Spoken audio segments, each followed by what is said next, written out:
Assalamualaikum warahmatullahi wabarakatuh. Perkenalkan, nama saya Anggi Wahyuning Tias. Perkenalkan, nama saya Nurul Konita, Prodi S1 Pendidikan IPS, kelas 2021B. Saya Selviana Putri dari S1 Pendidikan Ilmu Pengetahuan Sosial, kelas 2021B. Perkenalkan, saya Martuti Intan Rahayu dari Program Studi Pendidikan Ilmu Pengetahuan Sosial. Perkenalkan, nama saya Emi Kamdinova dari S1 Pendidikan IPS. Perkenalkan, nama saya Rahlia Putri Maharani dari S1 Pendidikan IPS. Ini kami akan memberikan materi mengenai Pancasila dalam sejarah perjuangan bangsa Indonesia. 1. Sejarah terbentuknya Pancasila. Pancasila adalah sebuah dasar negara, pedoman suatu bangsa, dan cerminan hidup bagi seluruh rakyat Indonesia yang menjadi suatu fokus bagi seluruh rakyat Indonesia dalam menjalani kehidupan sehari-hari yang sesuai dengan nilai-nilai moral kehidupan. Adapun proses perumusan Pancasila sebagai dasar negara yang berlangsung pada akhir masa penjajahan negara Jepang. Kemudian negara Jepang membentuk BPUPKI dalam menjelang kemerdekaan negara Indonesia. Adapun beberapa persidangan yang terbentuk sebagai rumusan dasar negara. Salah satunya adalah Piagam Jakarta atau yang dikenal dengan nama lain Jakarta Charter, yang kemudian diubah menjadi perumusan UUD. Setelah Jepang mengalami kekalahan, dibentuknya PPKI. Dan pada akhirnya Jepang menyerah juga tanpa adanya syarat dan kemerdekaan negara Indonesia segera diproklamasikan.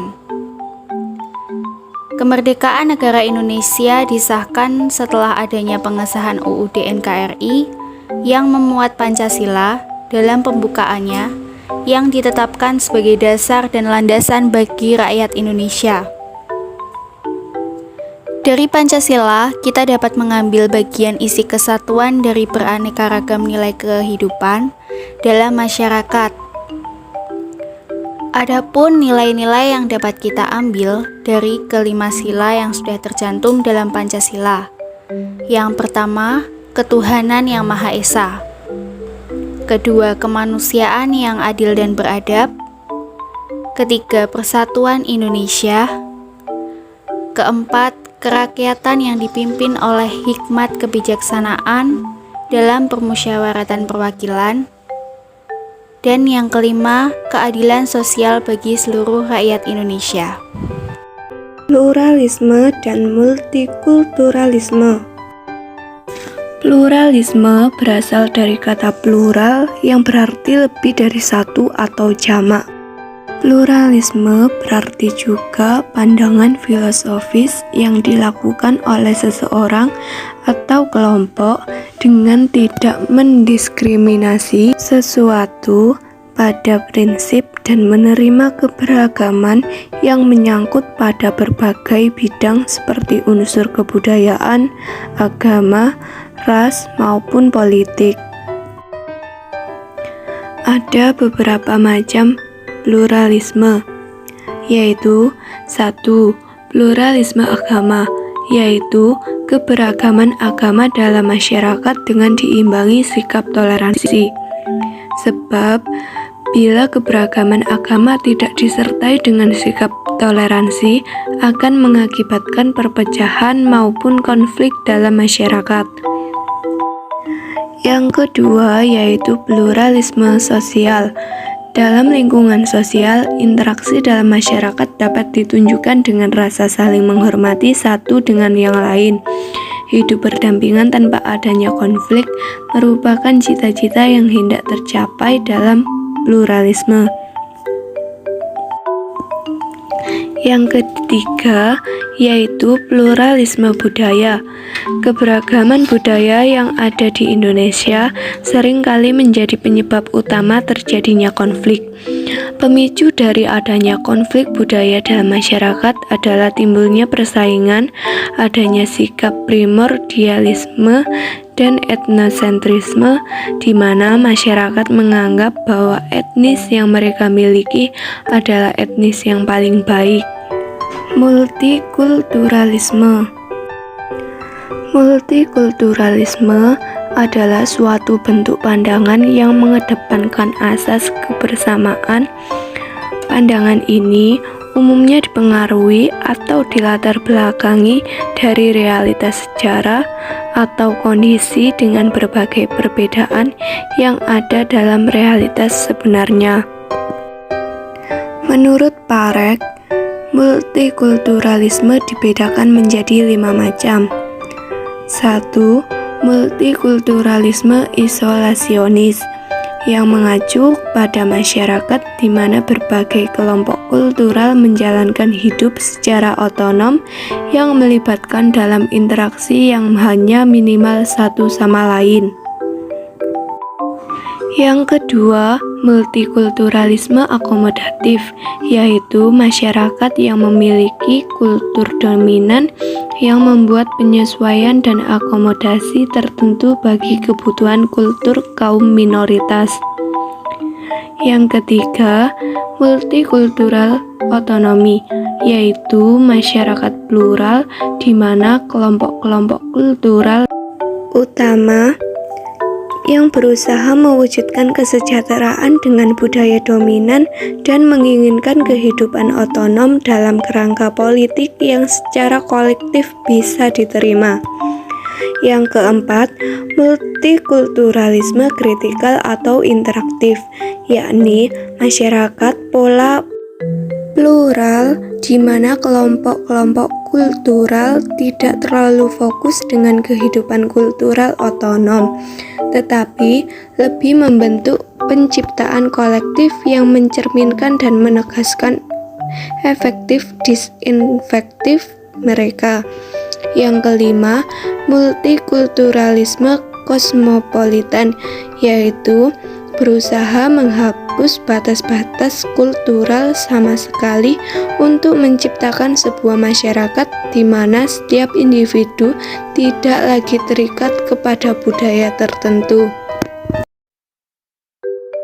Proses perumusan Pancasila. Pertama, diadakannya sidang BPUPKI 1 pada tanggal 29 Mei sampai 1 Juni 1945. Para tokoh pendiri negara mulai mengusulkan rumusan dasar negara yang isinya berbeda-beda namun tetap memiliki persamaan, yaitu didasari oleh gagasan besar bangsa Indonesia dan kepribadian bangsa Indonesia. Salah satu tokoh yang mengemukakan pendapatnya adalah Muhammad Yamin. Di sini ia mengemukakan bahwa dasar negara terdiri dari 5 asas, yaitu 1. Peri kebangsaan, 2. Peri kemanusiaan, 3. Peri ketuhanan, 4. Peri kerakyatan, 5. Kesejahteraan rakyat. Kemudian pada hari ketiga sidang pertama 31 Mei 1945, Supomo mengemukakan pendapat dalam pidatonya yang menyatakan bahwa negara Indonesia merdeka adalah dengan mengatasi segala golongan dan pemahaman untuk mempersatukan lapisan masyarakat Indonesia. Hal ini dirumuskan dalam 5 poin, yaitu 1. Persatuan, 2. Kekeluargaan, 3. Keseimbangan lahir dan batin, 4. Musyawarah, 5. Keadilan rakyat. Pada hari terakhir dari sidang pertama, 1 Juni 1945, Soekarno turut mengemukakan pendapatnya dalam sebuah pidato yang diberi nama Pancasila atas usulan dari seorang teman ahli bahasa. Rumusan dasar negara dalam 5 sila tersebut yaitu 1. Kebangsaan Indonesia, 2. Internasionalisme atau peri kemanusiaan, 3. Mufakat atau demokrasi, 4. Kesejahteraan sosial, 5. Ketuhanan yang berkebudayaan. Yang kedua yaitu dibentuknya Panitia 9 dengan tujuan merumuskan rumusan-rumusan yang telah dibicarakan agar menjadi kesepakatan yang lebih jelas.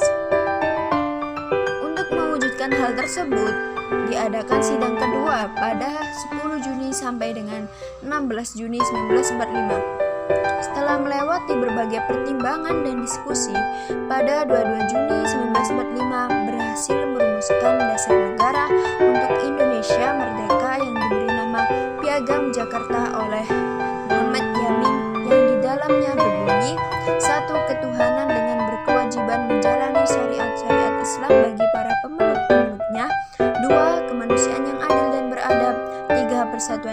Indonesia. 4. Kerakyatan yang dipimpin oleh hikmat kebijaksanaan dalam permusyawaratan perwakilan. 5. Keadilan sosial bagi seluruh rakyat Indonesia. Walaupun sudah dirumuskan, bukan berarti rumusan Pancasila mendapatkan kesepakatan final, karena belum adanya perwakilan yang representatif yang mewakili dari berbagai unsur. Proses yang selanjutnya yaitu dibentuknya Panitia Persiapan Kemerdekaan Indonesia atau PPKI pada 9 Agustus 1945, diketuai Soekarno dan wakilnya Muhammad Hatta. PPKI bertujuan untuk mempercepat persiapan kemerdekaan Indonesia. Panitia ini beranggotakan 21 orang. Setelah Jepang menyerah terhadap sekutu, disitulah Indonesia mengambil kesempatan untuk mendeklarasikan kemerdekaan yang sebelumnya dijanjikan oleh Jepang pada 24 Agustus 1945. Dengan merdekanya Indonesia pada 17 Agustus 1945, PPKI berhasil merumuskan dan mengesahkan dasar negara Indonesia yang tercantum dalam Undang-Undang Dasar 1945 pada 18 Agustus 1945 yang berbunyi 1. Ketuhanan yang Maha Esa, 2. Kemanusiaan yang adil dan beradab, 3. Persatuan Indonesia, 4. Kerakyatan yang dipimpin oleh hikmat kebijaksanaan dalam permusyawaratan perwakilan, 5. Keadilan sosial bagi seluruh rakyat Indonesia. 1. Kerajaan Kutai. Kerajaan Kutai Martapura adalah kerajaan Hindu tertua di Indonesia yang didirikan sekitar abad ke-4. Letak kerajaan ini berada di daerah Muarakaman di tepi Sungai Mahakam, Kalimantan Timur. Keberadaan Kutai diketahui berdasarkan sumber sejarah yang ditemukan, yaitu berupa 7 prasasti Yupa yang ditulis dengan huruf Pallava dengan bahasa Sanskerta. Dalam prasasti Yupa disebut nama Raja Kudungga yang pertama menduduki tahta kerajaan Kutai. Disebut pula bahwa Kudungga memiliki seorang putra bernama Asmawarman yang menjadi raja kedua Kutai. Asmawarman memiliki 3 orang putra, salah satunya bernama Mulawarman yang akhirnya menjadi raja dan berhasil membawa kerajaan Kutai menuju masa kejayaan. 2. Kerajaan Sriwijaya. Kerajaan Sriwijaya adalah kerajaan bercorak Buddha yang didirikan oleh Dapuntai yang Sari Jayanasa pada abad ke-7.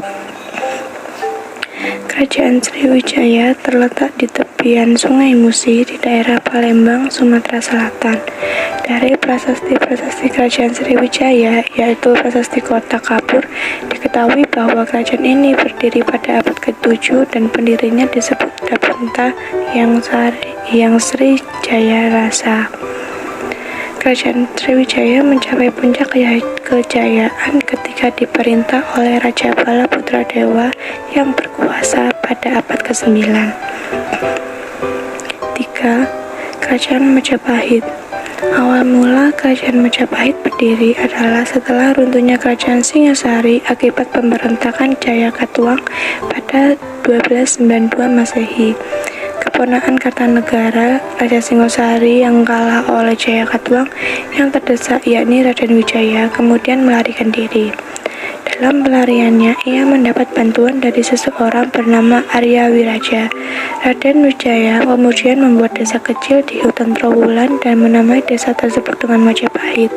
Penamaan diambil dari nama buah moja yang tumbuh subur di hutan itu, namun memiliki rasa yang pahit.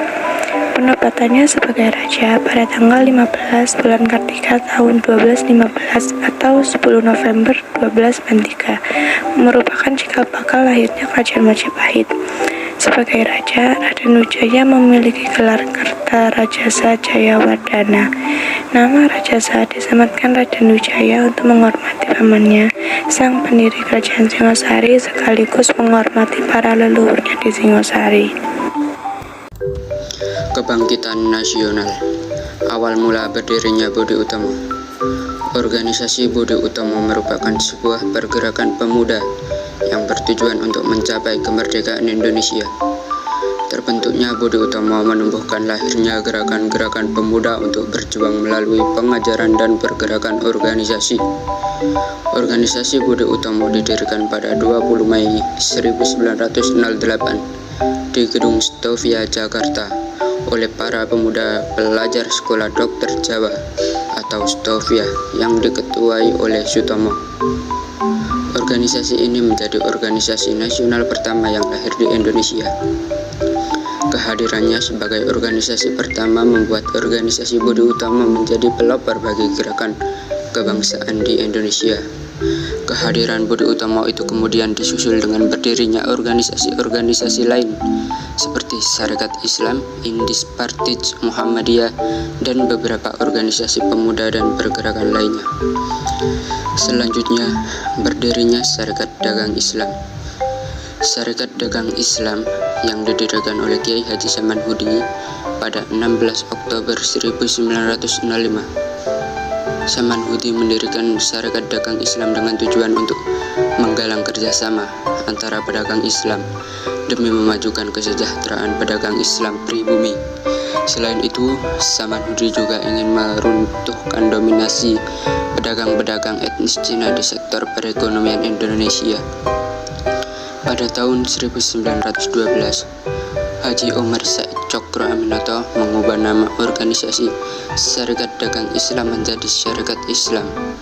Perubahan nama tersebut bertujuan agar keanggotaan organisasi tidak hanya terbatas pada golongan pedagang, namun juga terbuka bagi seluruh umat Islam di Indonesia. Kemudian, pengesahan Sumpah Pemuda. Sumpah Pemuda atau tonggak utama dalam sejarah pergerakan kemerdekaan Indonesia.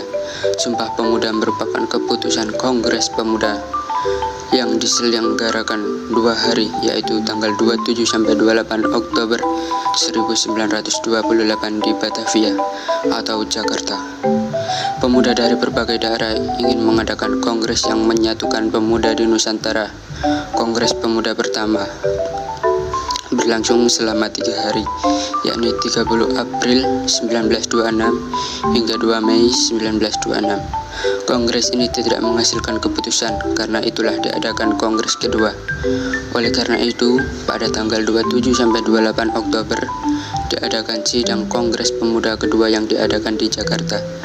Pada saat itu, para pemuda dari berbagai latar belakang daerah, suku dan agama yang berbeda. Meskipun berbeda daerah, suku, dan agama, mereka tetap menyatukan keyakinan mereka akan tumpah darah bangsa, dan bahasa persatuan, yaitu Indonesia. Keyakinan tersebut kemudian dijadikan asas bagi semua pemuda di Indonesia. Oleh karena itu, setiap tanggal 28 Oktober diperingati sebagai Hari Sumpah Pemuda. Proses perumusan Pancasila berawal dari kekalahan Jepang pada Perang Pasifik. Kemudian, Jepang menjanjikan kemerdekaan kepada bangsa Indonesia dengan membentuk BPUPKI, yaitu Badan Penyelidik Usaha-Usaha Persiapan Kemerdekaan Republik Indonesia, yang dibentuk pada tanggal 29 April 1945 yang diketuai oleh Dr. Kanjeng Raden Tumenggung Rajiman Widyodiningrat. BPUPKI melaksanakan sebanyak 2 kali sidang. Yang pertama dilaksanakan pada tanggal 29 Mei sampai 1 Juni 1945 dan yang kedua dilaksanakan pada tanggal 10 Juli sampai 17 Juli 1945. Sidang pertama inilah yang berperan penting dalam proses perumusan Pancasila dan proses lahirnya Pancasila. Dari ketiga gagasan tersebut tidak ada yang dijadikan sebagai dasar negara. Oleh karena itu dibentuk panitia kecil atau panitia 9 yang menghasilkan Piagam Jakarta. Piagam Jakarta adalah rancangan pembukaan Undang-Undang Dasar Negara Republik Indonesia tahun 1945 yang diresmikan pada tanggal 22 Juni 1945. Dalam piagam ini mengandung 5 sila yang menjadi bagian dari ideologi Pancasila. Tetapi pada sila pertama tercantum frasa dengan kewajiban menjalankan syariat Islam bagi pemeluk-pemeluknya. Frasa ini yang juga dikenal dengan sebutan 7 kata pada akhirnya dihapus dari pembukaan UUD 1945 pada tanggal 18 Agustus 1945 oleh Panitia Persiapan Kemerdekaan Indonesia, yaitu badan yang ditugaskan untuk mengesahkan UUD 1945.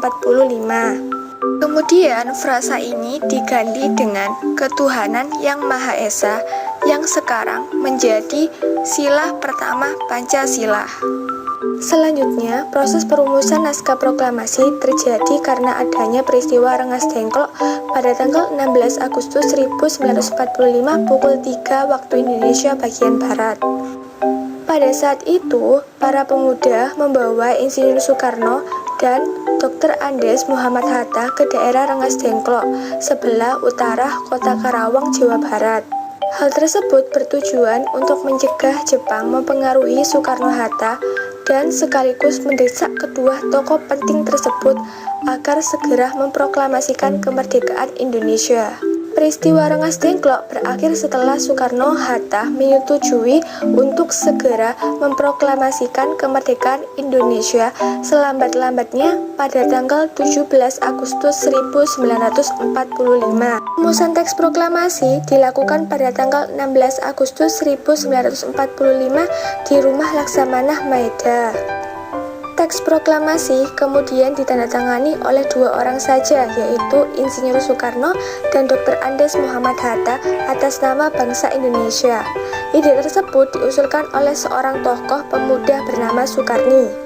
Adapun Fatmawati berperan dalam menjahit bendera merah putih yang akan dikibarkan pada saat proklamasi kemerdekaan. Bacaan naskah proklamasi kemerdekaan Indonesia berlangsung pada hari Jumat 17 Agustus 1945 pukul 10 waktu Indonesia bagian Barat di Jalan Pegangsaan Timur nomor 56. Sehingga tanggal 17 Agustus diperingati sebagai Hari Kemerdekaan Indonesia.